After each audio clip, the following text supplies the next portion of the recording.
want to start with the most basic question for you.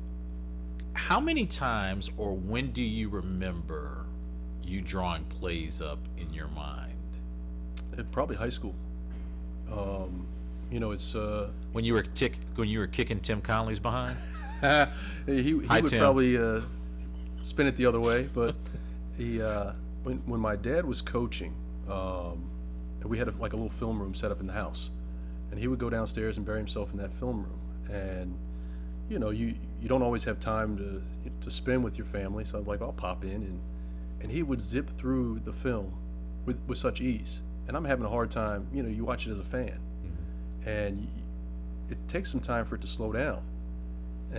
So it's just funny that now you zip through a game and you know exactly what you're looking for, what you saw. You can comprehend it, you can process it, but at that time it was just like I'm watching as a fan. You're watching the ball. You're not really paying attention to the nuanced things you would if you were trying to put together a scout. So you take a step back from that, and then you kind of get creative, start playing with different things. So you see a lot of things that might work. You don't know the league well enough at that age, but I think kids now probably do because of the social media, and they're saturated with stats and numbers, and have platforms they can go and find certain things. But back then it was just like, I kind of like this. It might work. It's kind of cool. But that was kind of really the onset of it. Do you subscribe that coaches are the ultimate thieves? That they just steal from other guys? Like, I like that, I'll put that in my bag. And if so, who have you stolen from the most? Everybody. And some degree, I think players do the same. And it's in a weird way. It's also, you look around the league and find what's best practice. So it doesn't necessarily have to be a play, but it could be where you stay on the road, how you travel, the medical dynamic, what stats or analytics are you looking for. So there's so many other layers than just what's between the lines, and we all do. We steal from each other. A lot of it makes sense because there are certain trees in the NBA, and you may fall under a tree, and that's how you were groomed and how you were raised in the business. You're going to kind of take some of that because that's all you know. That's what you were taught. So the number of experiences that you can expose yourself to, whether it's through work or whether it's working camps, the BWB and some of the things that they have, the NBA provides during the summer. Those are great opportunities to just learn what else is out there. The European game, the influx of that style has dramatically shifted how we view and how we teach. So all those things meld together to kind of formulate your philosophies on both sides of the ball. But at the end of the day, we're all just trying to figure out how can we give our group an advantage. What do you know about your group so far before really getting them on the floor? It's Tommy told me these guys for the large part has been here since Labor Day. Yeah. But what have you been able to kind of take away or ascertain from the group? Just the work ethic. I think it's we always say it. Sometimes it's coach talk, but we shouldn't have to coach effort. At times, yeah, you do.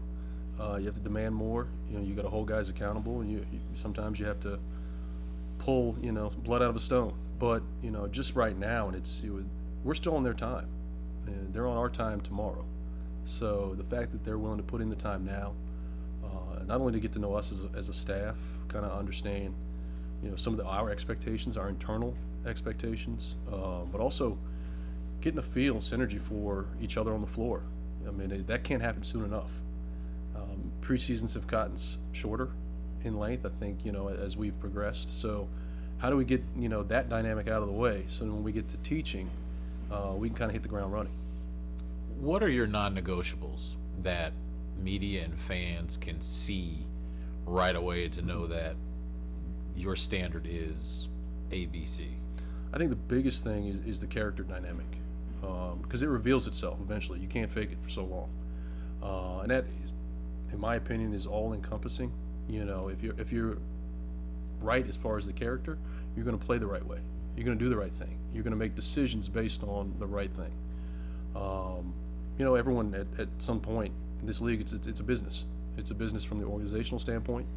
As a player, that they are brands now. So at times you have to fight that battle of what's important, and do your goals align with ours.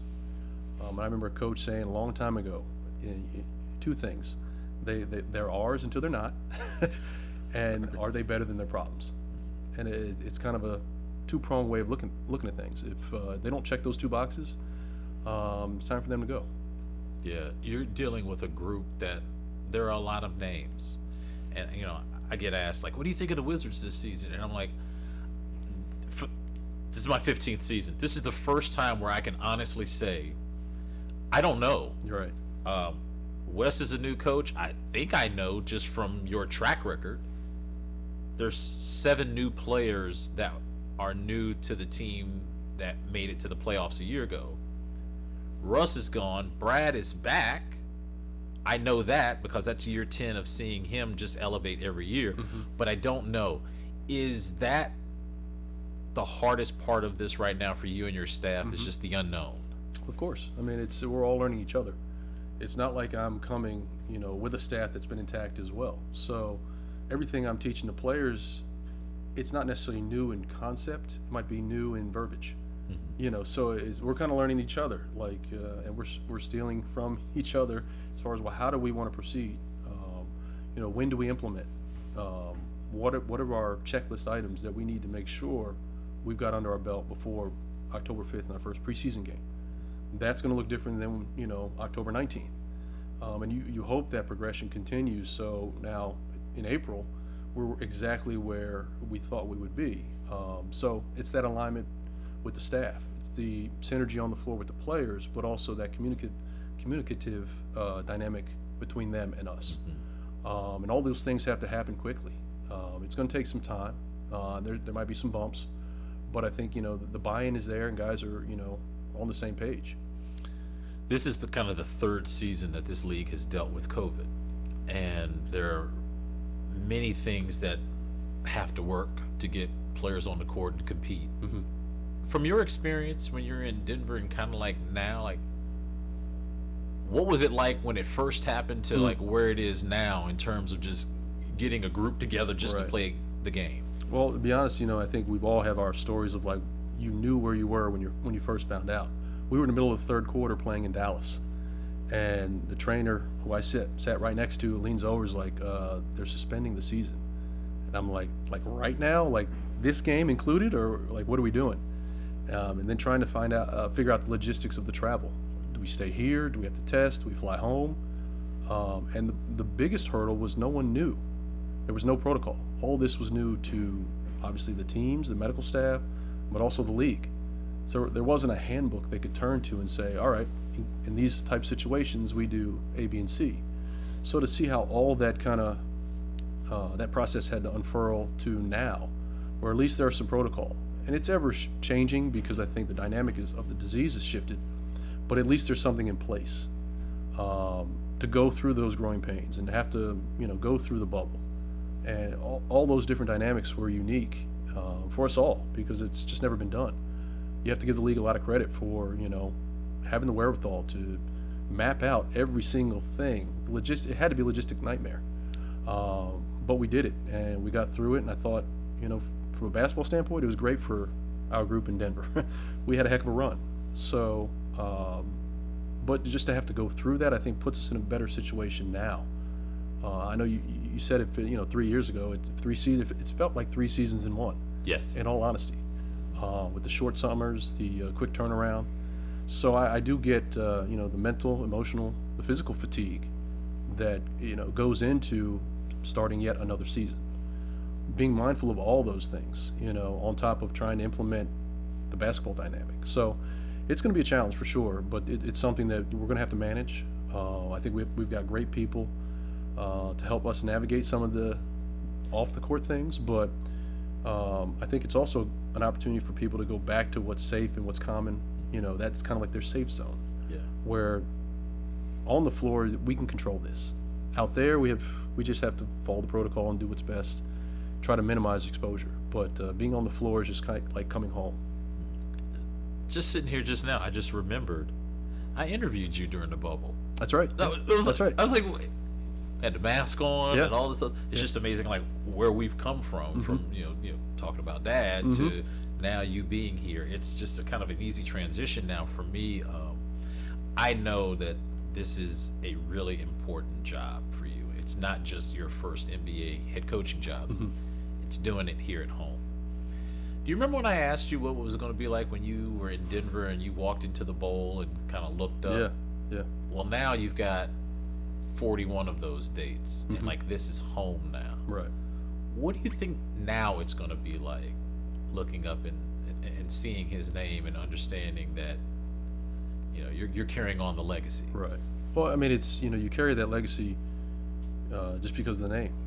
You know, his last name, obviously our first names are the same. So whether we're here or anywhere else, that continues. But it makes it more special, you know, I think, because, you know, having that one opportunity playing in the West, you come home one time a year, you know, you look forward to it for a number of reasons. But, you know, to have that daily, you know, it sits out there in the practice court. It's at the arena. There's daily reminders of who he is or who he was, the impact he had on this organization and the city. So you look at it fondly, but you also understand the weight of that. And it's not some pressure that I think anyone else can put on you. It's something you internalize and something you have to kind of cope with, but it's there. It's real. The job in itself is a pressure cooker. We know that. There's some things that I don't care how many years as an assistant that you think you know. It's different when you're in that seat, and you try to prepare as best as possible. But that pressure is something that you can't overlook. It's there, and you try to make sure it stays in the right place, because I think it also helps drive, you know, how you work and what you do. But because you want to make sure that, you know, people are proud of that. That, you know, I want to look back at that and be proud of it. You have to share with me. I would love to know what Miss Connie thought, your mom, when you said, "I'm the new head coach of the Washington Wizards." What did she say? She was floored. I think it was a sense of relief, and also just, you know, 13 months after he passed, you know, so she's still kind of, you know, we all are, you know, dealing with that dynamic. It was a sense of relief. She was ecstatic and happy for me as a career advancement, but also just the fact that coming home, you know, and being in proximity to her grandkids, and having the ability to kind of just drop things and come on by. It's just it's been a long time, and for that to happen 10 years later, you know, being back in the city that where it all started, it's special. So I had to ask you, like, so for 10 years, a lot of stuff's changed around here. Yeah. You said it in the press conference the other day. Yeah. The wharf, there's just a lot of stuff. Who's still here from when you left, and what do you, what's that like now when you come back and now you're the head coach and you see people in the organization that were like, I remember when you were scouting Mystics games, or I remember when you were, you know, helping Eddie Jordan and the coaching staff. What's that like? You know, it's kind of cool because, you know, those relationships have continued. Some of the folks that are now VPs, you know, were interns when I was here. So it means a lot to have at least people on the ground who know who you are, know what you're about, you know, and that relationship dynamic helps how you relate to other people, because they're pretty much your introduction to the rest of the staff. So it's good to have those folks, you know, kind of in place. And we kind of laugh about some of the things we said and did back then, some of the experiences we had in different positions. But it's gratifying that, you know, the people, you know, that's what this is about. It's about the people, and they're rewarded for, you know, their service and their work, their vision, and to see them now be in the places that they are, it's satisfying. Is there one specific that has been here that you kind of leaned on when you came back? Yeah, Sashia Jones. Shocker. Yeah, she's if kind anybody of knows, Sash runs this. She's the bedrock for everybody. And we were interns at the same time, and, you know, we at times had to pull each other up through tough times and tough stretches, lean on each other. But she's always been, you know, steadfast. And I knew coming back, and we've had conversations over the years, and the fact that she's still here is really, it's a lot of fun to see her in her new role, but also know that we can still chop it up. I can lean on her, and vice versa. And to collab now with Tommy in his new role, being the GM. What was your relationship like before, and how do you think those conversations before help you today? Well, I think the difference being we were in different roles, obviously, but we were both in basketball operations. So you kind of get insight on how people think. Those experiences, the draft nights, the day-to-day on the court stuff, the unscripted conversations you've had on the plane or the bus. Those are all foundational pieces that you come back. Those conversations come back to you. I think that helped in the process, because I think he knew who I was. Now, the basketball dynamic, that I had to interview for that.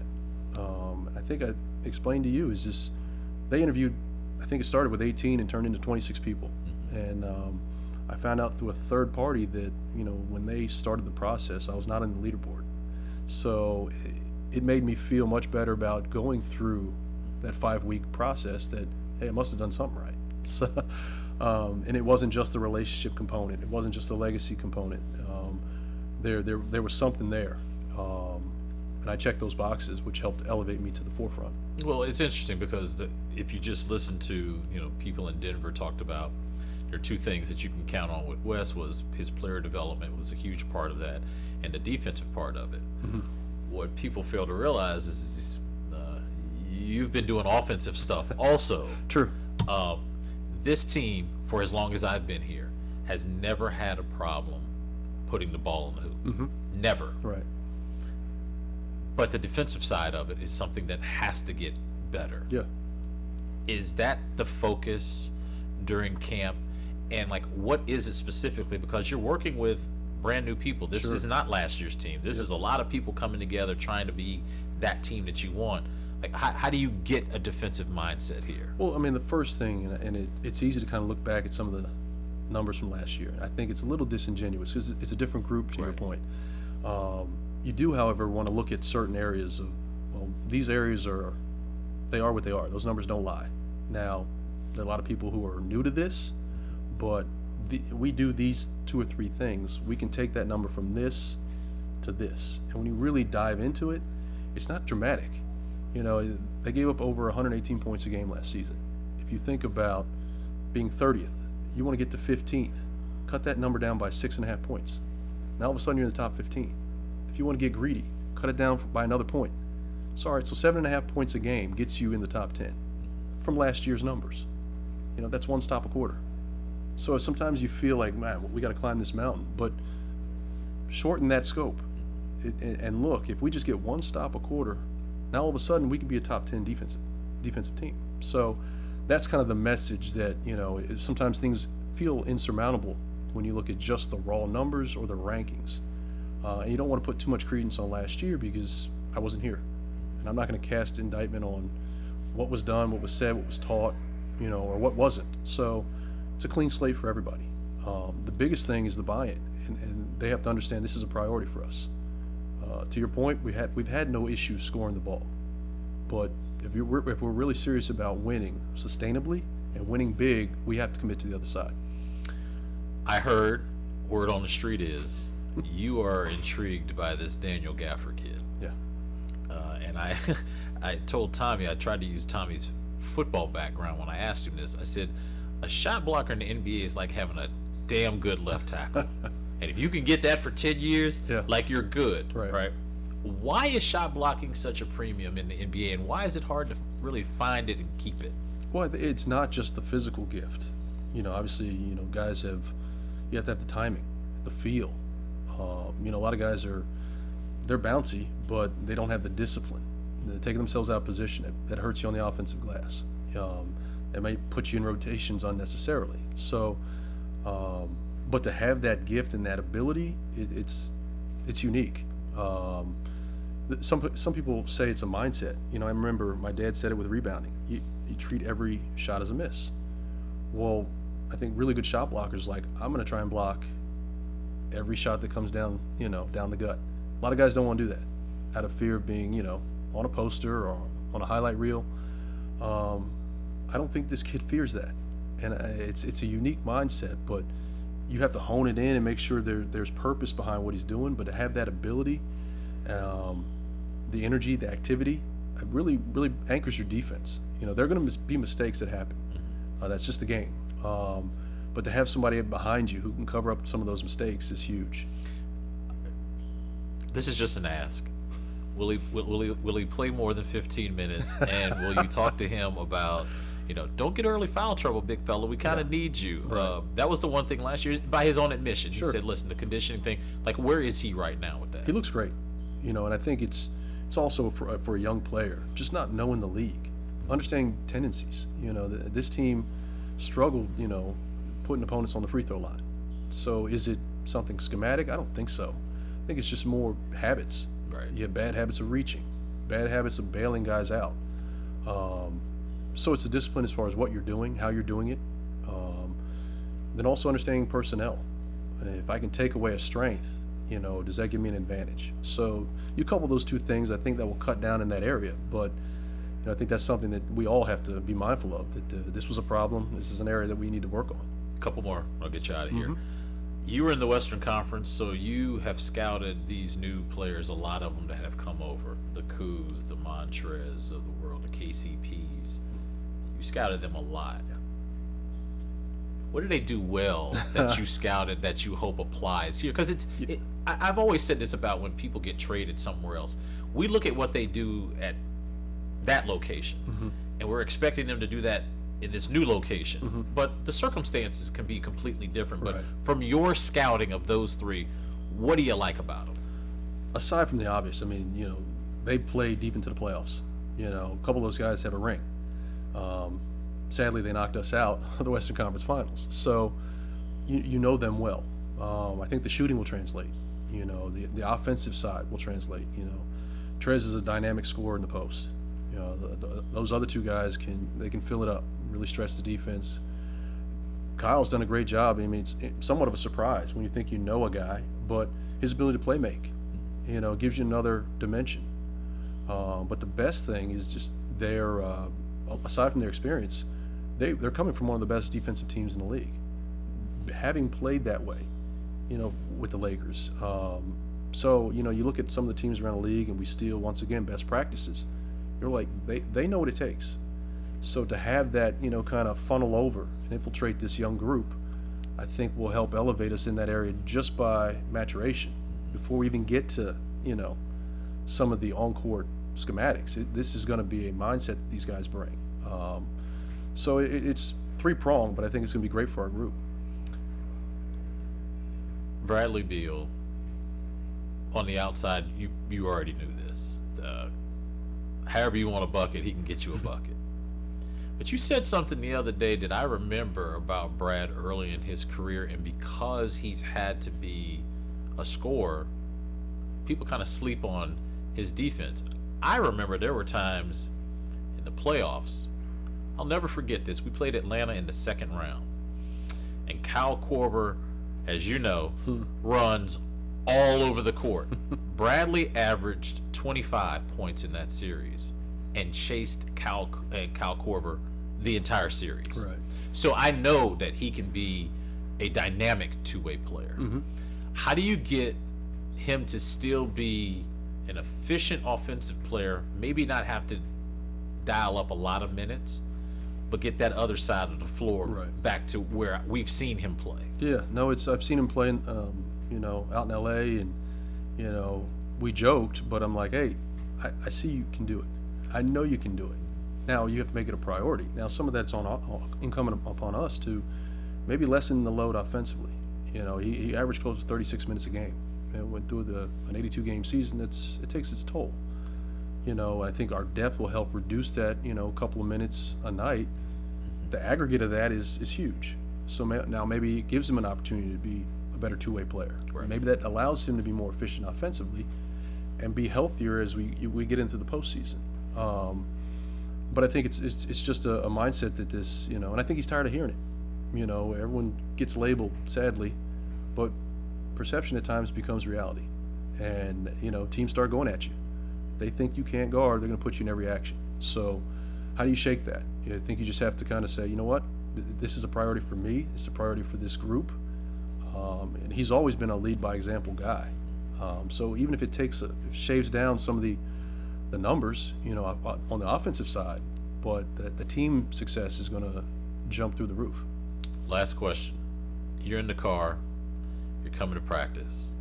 What are you listening to, man? What gets you into that happy space musically? I'm all over the place. Some of the contemporary hip hop and R&B is a little much for me. I like the 90s and 2000s, some of that stuff. Sometimes just classical. I'm not a big talk radio.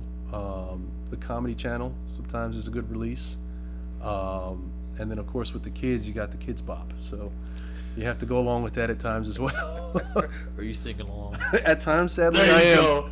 Can we get a social media? Can we get a No video one, of no you one singing wants to see that. I promise you. Baby Shark? The kids don't even want to see that. The reason why I asked that is I found through before the pandemic, but even now, I find myself, if you've got 45 minutes in a car, hour, it just gets you in a better mood if you hear something that just kind of like. I like the fact that it's classical. Like my kids call it elevator music, but it's like smooth jazz. It just puts you in a better space. And sometimes it's nothing, and it's completely quiet, and I find myself just mumbling to myself. And times you think, well, that's kind of weird, but my dad used to joke, you can talk to yourself, just don't answer. Don't answer. If you start answering, nah, you need to go see somebody. Right. What kind of coach are you?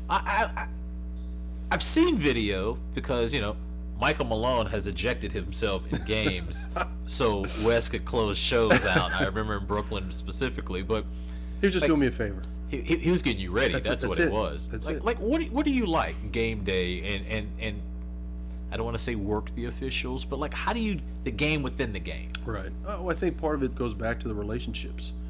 Having a relationship with the officials, it's different now than it used to be, but there are camps throughout the summer. There's an opportunity to kind of get to meet them, know them, and they'll show you, some of the finer points of how they are taught. And you'll be surprised. They're asking questions about how we coach.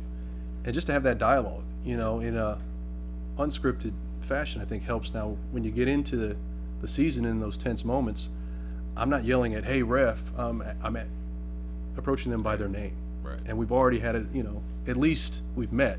It makes things a lot easier at times, and less contentious. But I think for the most part, try to stay even keel. You can't live and die by every possession. I think it'll eat you up. You can internalize some of those things, and sometimes you have to light a fire.